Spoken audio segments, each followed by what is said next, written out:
Good morning. Hello, everybody. I hope everybody can hear me. This is Gerry Tzekova. I am the immigration attorney who will hold today's presentation. Thank you for attending. This is our PERM series part 1, and today we will be discussing the prevailing wage issues. Before we begin, I want to make sure that you make a note that this presentation does not constitute direct legal advice and it is for information purposes only. As you many of know, the prevailing wage determination is an important part of the filing of PERM labor certification. It's a prerequisite before you file the PERM labor certification. You actually cannot file it without obtaining a prevailing wage determination.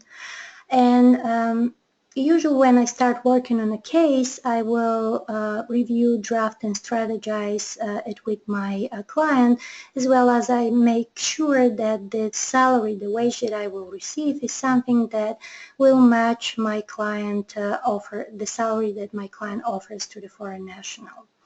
On the screen you can see the regulation as well as the form that is associated with the filing of the prevailing wage determination request, as well as the website where you can file this information.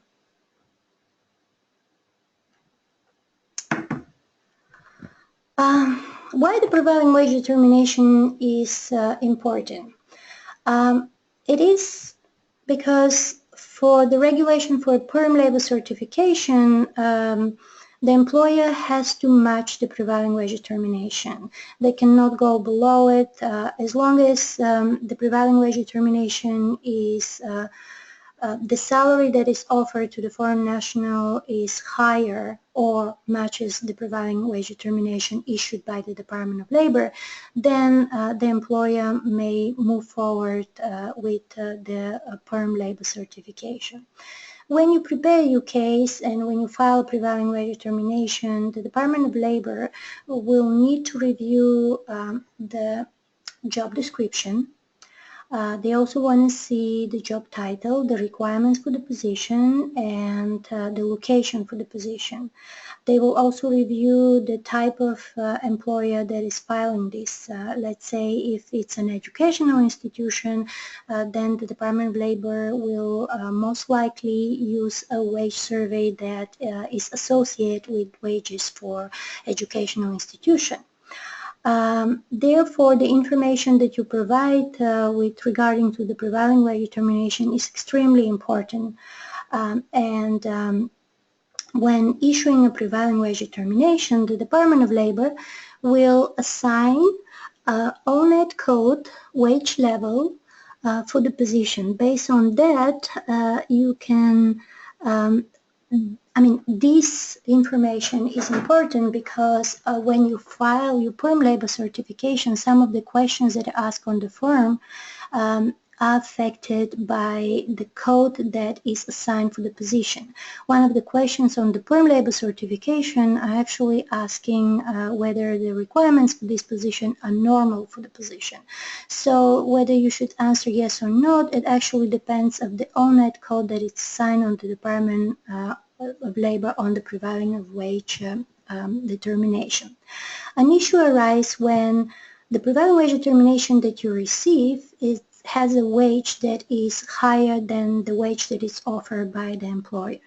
Then you either can continue with this information as long as your employer is willing to match the prevailing wage determination.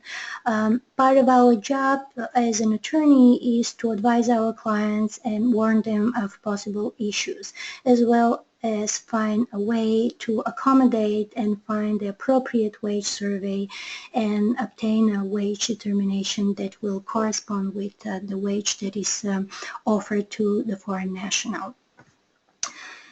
And to do so, I would suggest that you have to identify the appropriate you have to identify what prevailing determination most likely you will receive even before you file your request with the Department of Labor. How it works is you want to get to know the job description. Usually some employers will provide a very detail-oriented job description, which could be like several pages of information. And you want to focus on the most important, the essence of the duties that the employee will perform. You also want to make a note that where is the office located? Will this employee travel? How many people will this employee supervise? Is this an essential part of the job duties, or is this something that the employee will do from time to time? Based on that, you want to search for the appropriate code and look into the Department of Labor wage database. And based on that, you can figure out what is likely the wage survey that you will get. Currently, the Department of Labor takes approximately 2 to 3 months to issue a prevailing wage determination. So making this, strategizing this in advance with your client and advising them of the possibility of what wage will be assigned is essential, especially knowing that the best approach is to start the recruitment only after you have the prevailing wage determination request, and this is to avoid any issues with the salary. So figuring out what wage determination you will receive and advising your client is essential in working on these type of cases. I want to get your attention on first. There are 3 handouts attached to this session, and one of them includes the guidelines provided by the Department of Labor of how the prevailing wage determination is reviewed by each officer and how the Department of Labor assigns wages and levels for a particular case. In this information, you will see how to complete the form and what to look for in order to get the code and wage that you want.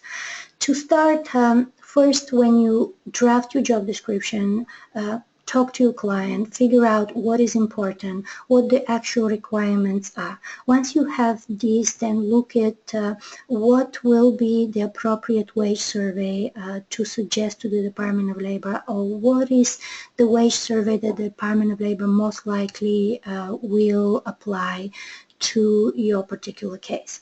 The first thing you want to know is this a unionized position? If it's a union position, then you have to provide the Department of Labor with the collective bargaining agreement. And in the guidelines, you will see a lot of information of how to do this. Usually when you complete the form online, there is a section which asks you if this is a position that requires a collective bargaining agreement, and if this is so, you must indicate this on the form, as well as you must attach this information to your request for prevailing wage determination. Other appropriate wage survey depend on the type of industry. As I mentioned before, if it's a university or any other institution of higher education, most likely the appropriate wage survey will be the university wage scale. And I will show you how to look on this on the wage that is available online. If it's a salary for athlete, there is also a specific wage survey that you might want to implement with your request. The most common wage survey, the one that we will focus today, is the one based on Davis-Bacon Act and Service Contract Act.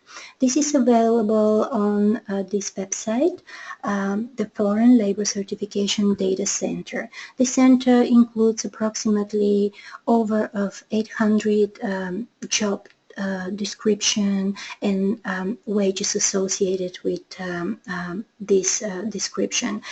And this is a very easy to use, and this is what the Department of Labor usually relies on. And I will show you how to do a research using this survey. And this is what you can use for a guideline and do your research when you start working and figuring out what survey will work best for you. So first, this is the website, which I'm sure most of you are familiar. Most importantly, you want to, before you start your research on the appropriate wage, you want to make sure that you're looking into the correct state, into the correct location of the position. So because we're in California, I will select California, but you can focus on any state that the position is. Once you select the state, it's important that you select the appropriate county. And because we're in Santa Monica, it's going to be Los Angeles. Before I begin, I want to mention something that is incredibly important. Here you see that there are different data sources. The one that is set as the main one that we use is for all industry and database, and this is the current one. But you can see here there is also a wage survey for higher education database. This is the one that I mentioned earlier. So if you select this, the information that you will find here, it will be slightly different than old industry. This information will base for university-based salary, and the jobs that are included in this survey are slightly different of all database, and usually the wages for this survey are lower than the all industry. However, you can only use this survey, and the Department of Labor will select this survey as long as you're applying for a position that is within educational university or in university institution. And you will see here the Department of Labor also keeps the old prevailing wage survey from other years before in their database, which is very helpful. So when you research position, as I said, you can select the county, and it's not working. So let's say you select your county, you make sure it matches what you're looking for, and then you can do a search by keyword. You can, let's say you're looking for a managerial position, so you can do a search by, then you will be led to a screen. Oopsie. And then it's not working. Okay, let's do this again. All right, here we go again. So we're choosing our, and then let's try software.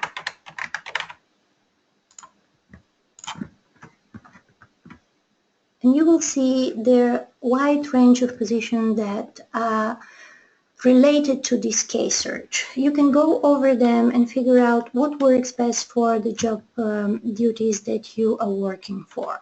And when you have a crossover position, I mean, in our nowadays a lot of positions cannot be specified as, let's say, only IT position. A lot of the positions that we're dealing with, a combination of several different type of positions that a person now do. Let's say we have a lot of marketing positions that also require that the person who performs the duty have quite a bit advanced knowledge in IT IT or software development position. So you look into this and you can find what best matches for the job duties that you use. And once you get to the position that is closest, you can figure out what wage will be assigned most likely for your particular case. And what I usually do is I want to give options to my clients, so I can select several of these positions, and I usually email them and I'll ask them for which one is the best that matches. Another way to search for the appropriate wage survey for a particular position is from the scroll down menu, and you can see that all of these positions that are almost more than 800, they are grouped by specific fields. You start with the managerial positions, then you can see with different codes we are moving to engineering positions. So they're all grouped to a different type of work that is done, and you can use this as a guideline, and once you get accustomed with using this, you will see that it will get more and more easier to find the survey that most likely will be assigned to your case. One interesting thing is that recently the Department of Labor started using codes for all other positions like this one. This position includes a variety of positions that are considered to fall into this category, and in most cases you can find a description that matches what your job description is in these all other categories. So when you actually submit the form online, as you know on the form, and I will show you the form here, it will ask you for a suggest code. So see, this is the online form of prevailing wage determination that's submitted online. So as you can see here, it will ask you for the job title, and they will ask you to suggest ONET code for the position. So if you're using all other, you can only insert the code, this 151900 code. It will not allow you to specify the subcategory. So in order to make sure that you get the code that you want, or just to be more detail oriented, you can include this information in item 5. This is in addition to the job description. You can also make a note and include additional information to the Department of Labor. One caveat is you want to make sure that you indicate that this information is provided, is not part of the job description, is provided in addition for information purposes only, in order to obtain the desired job description.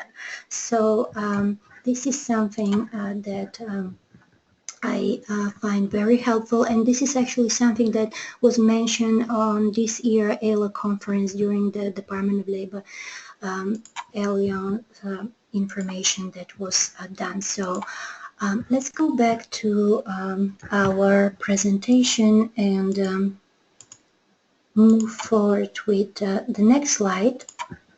Is if for some reason the survey, you cannot find a survey that works for the job position that you're looking for, then you may consider the use of a private survey.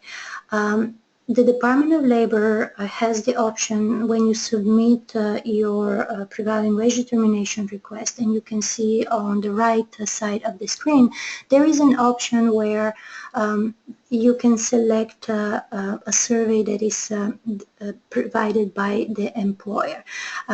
You will need to attach this survey to the form, to the electronic form, and this survey will be considered by the Department of Labor as long as it meets the requirements, the criteria that is outlined in section 656 40G of the regulation. Usually what it means is the Department of Labor will only consider this survey as long as it provides a detailed information of how the data was selected, how the data was evaluated, and how this wage number was selected by the survey for this position. When you do request a private survey, make sure that you read in the handouts that I provided, the guidelines provided by the Department of Labor, because they have a detailed information of how to make sure that the Department of Labor will consider this survey. In some instances, and usually most of the time, the Department of Labor will send you a request for further information when you're asking to use a private survey. And they will ask you for a complete copy of the entire survey, or they may ask you for more specific information. So make sure that in addition to, once you submit the request for prevailing wage determination, in addition to this, you also send an email to the Department of Labor attaching the prevailing wage determination request that you have submitted, as well as the survey. And this may save you quite a bit of time, considering that it may take 2 to 3 months to get the prevailing wage determination. Historically, the Department of Labor is not very flexible on using a private survey. However, they're becoming more and more understanding. So if you want to consider private survey, I would say absolutely there is no harm in asking to get this survey, but make sure that your client understand that there is not very likely, there is a risk that this survey may not be accepted, and you may be assigned a prevailing wage based on the database that we discussed earlier.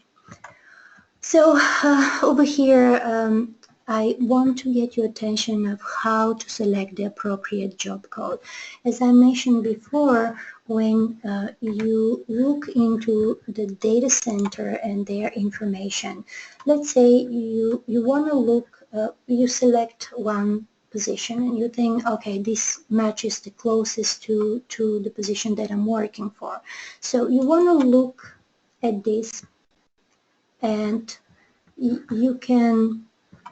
you want to link this position to the ONET actual summary report, and you can see in detail the job description, and you can see the code that is associated, and what is most helpful is you can also see a sample of job titles that are associated with this code. So you can see if the job title that the employer has assigned for this position matches one of these titles, or you can also work with your employer and see if they're willing to use a slightly different job title that corresponds closely with the database the Department of Labor has, which will make like getting the prevailing wage determination that you want easier for you. So this also is very important when you draft your job description. I use this as a guidance, figuring out what are the essential duties and figuring out what are the requirements for the position. Another thing to consider is when you look at your duties, you want to find out what the job zone is. I want to make sure that you guys understand the difference of ONET job zone and the wage levels. The job zone refers of what is the common education and what is the common range of experience, the job training, as well as the samples for the jobs that are associated with this. When you work on a PERM labor certification, the most common job zones that you will be dealing with are job zones 4 and 5. Usually the higher the job zone, then the more complex the job duties are. And let's say you have a manager and the position is in job zone 4. then in this case, if the manager has to supervise a specific number of employees, then you are likely to get a prevailing wage for this job zone 4 with a higher wage level. If the position is in job zone 4, if the position is in job zone 5, then even though the manager will, as part of the job duties, will require to supervise employees, because of the specific of the job zone 5, you are likely to get a lower wage level. And we'll go back to presentation. I'll just discuss with you what the levels are, and just a second, and how this level affects us. So when you have the wage levels, their wage range specific for a particular position. Level 1 is associated with an entry position. This is a position that the employee is expected to learn, to work under supervision, and to perform a very simple task associated with the position. Level 2 is qualified employee. This is a wage received by employee who already have the education, who have been on the position for some time, and who are able to perform some of the tasks individually. They require some level of supervision and monitoring. Level 3 is a wage associated with an experienced worker. This is a worker who has the experience that allows her to work independently, as well as to conduct complex tasks, to complete complex tasks without the need of supervision. And level 4 is usually the highest wage level, and it's associated with the wage received by a fully competent employees. These are employees that have extensive experience, that are able to work independently, that usually supervise other employees, that usually also train other employees. So what wage level you will receive depends on the requirements of the position, and usually the Department of Labor, when they assign the level, they will look at the job title and in the requirements. So let's say if you have a position that is for a senior software engineer, and the requirements a bachelor's degree and 1 year of experience, most likely you will receive a wage level 2, because the Department of Labor will look into the senior word in the job description. If you had a job title of a software engineer and the requirement was bachelor's degree and 1 year of experience, you are more likely to receive level 1 wage for this position. If you have a position which requires, let's say, bachelor's degree and 5 years of experience, then for sure you will get the higher level, level 4, because this is considered a fully competent employee.